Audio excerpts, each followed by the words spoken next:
the 5 biggest fears that people have when buying and selling a home at the same time, and what we do about it, how we solve for those fears. So, number 1 is people fear not being able to find the right home, or they ask, what if I can't find the right home? And in short, then you don't move. I mean, that's kind of the ultimate summary, but ways that we can prevent that from happening is we have what we call our home hunter service.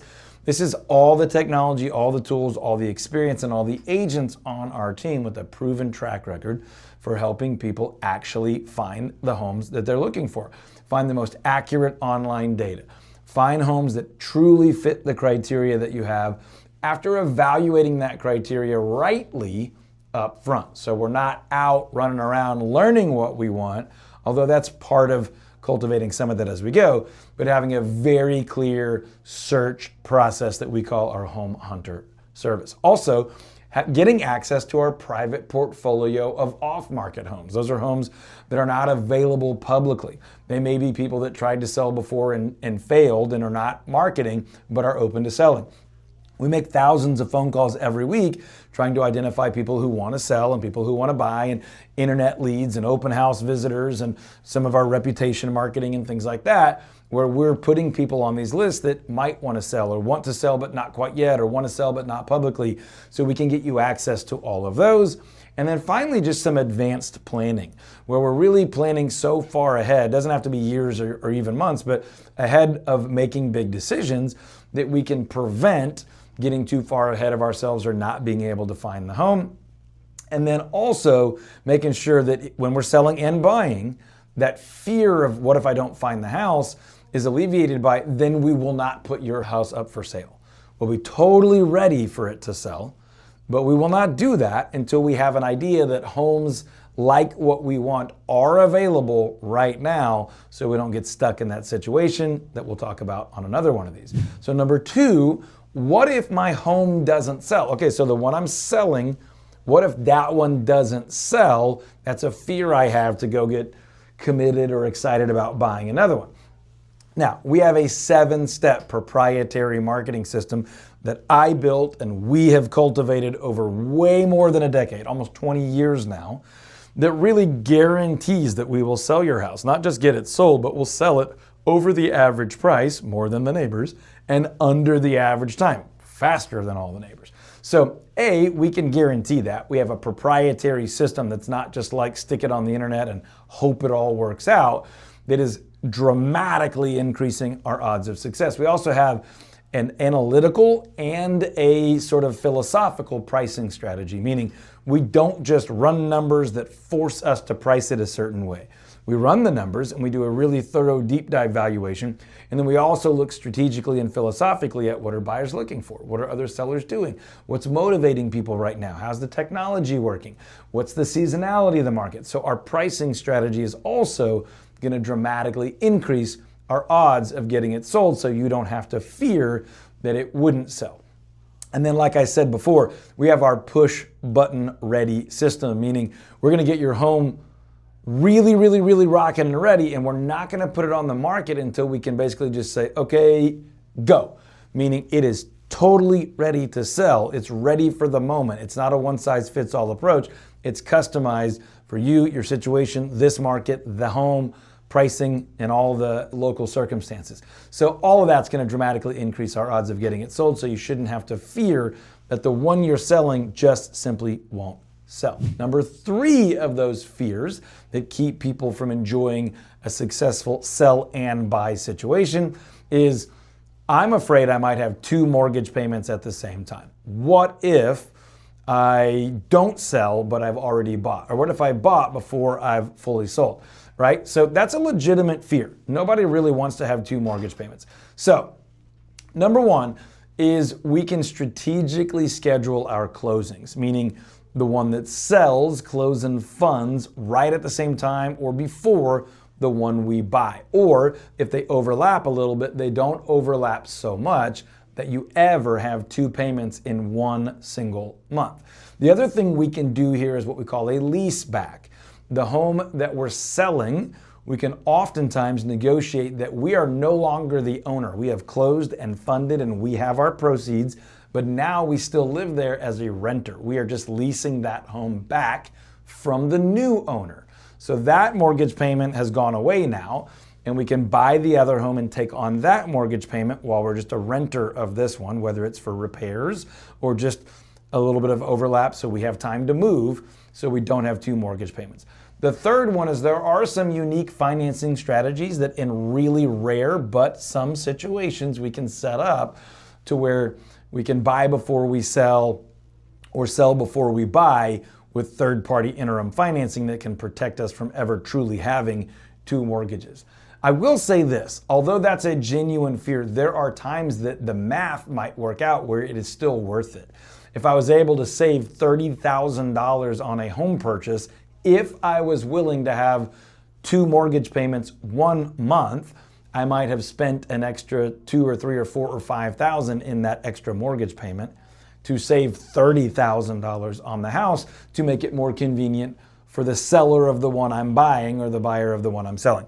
So I don't recommend it, and we almost always avoid it. I would say we do always avoid it, but there are some situations where you might say, look, I'll hold my nose and have two mortgage payments 1 month because there's way bigger upside on some other situation. So we can avoid it, but sometimes it's okay if we don't, if it's worth it. Number 4, what if I become temporarily homeless, right? What if I sell the house I'm living in now, but I have not yet fully closed and funded, or I'm not yet able to move into the other one?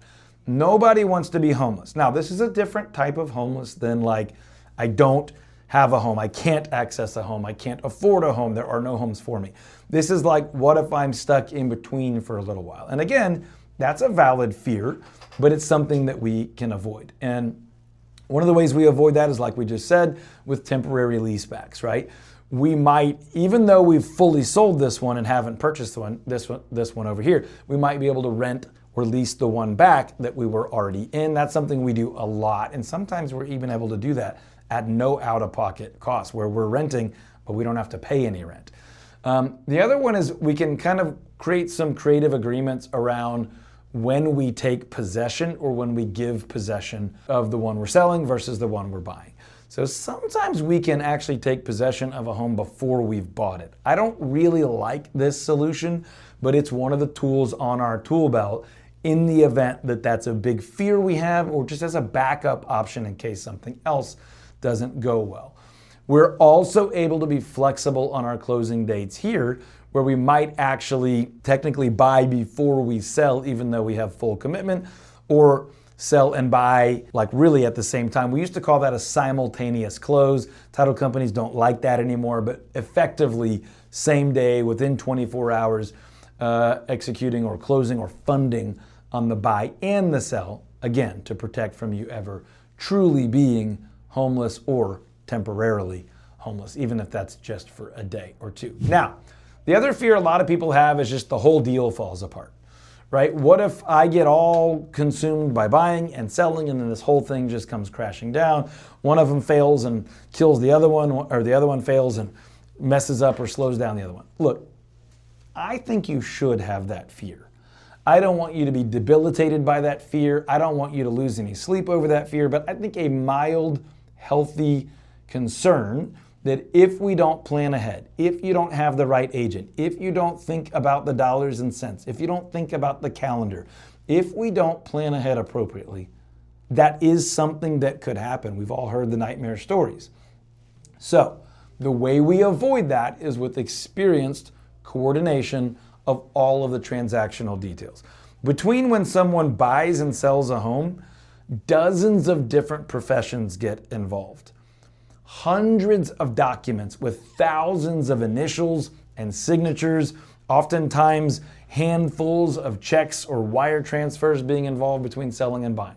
It's a lot to manage, which is why you've got to have a world-class team of professionals who specialize in parts of the transaction, in my opinion. That's what you got to have to navigate this thing, to coordinate and oversee all of those details so you, the seller and buyer, the client, can sleep well at night knowing that that's all managed and you don't have to be the one handling all of those details. You'll be involved, the decisions will be yours to make, but you don't have to do all that on your own. Now, proactive communication is as important as anything else in the entire process. You don't want to think, the title company's doing a lot, but I don't know what they're doing. You don't want to think, well, my agent's handling that, but I don't really know if they are because I don't really know what's going on. You're going to want what we would call over communication. If you're annoyed with the communication when selling and buying, you want to be annoyed that it's a little too much. Ideally, it's just the right amount. But if anything, you want to know that it's a little too much, that you already knew that and you got an update, you didn't need it, but it's nice to have it, right? So proactive communication is something that we will coordinate with all parties involved to make sure you are not fearful of this whole thing coming crashing down. And then really, we like what we call deliberate redundancy. Oftentimes redundancy, doing something more than once, having more than one solution to a problem, is thought of negatively. We like to think of it pretty positively, that we're going to have multiple backup scenarios for you. If we don't close on time, we can lease it back. If we don't find a house that we fall in love with in time, we can extend the sale of our existing home. So those are redundant solutions to the potential problem of this thing falling apart.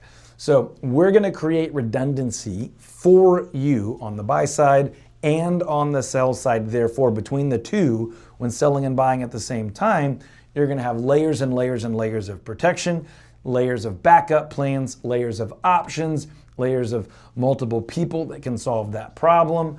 And we're going to make sure that you sleep well and actually enjoy the process of leaving the home you've been in and enjoying the beginning of life in the new home you're moving into, while doing really well financially, relationally, socially, all those things tied to both selling and buying. I know these are 5 common fears and there are others, but we are here to solve for that, to prepare for that so you can enjoy this process.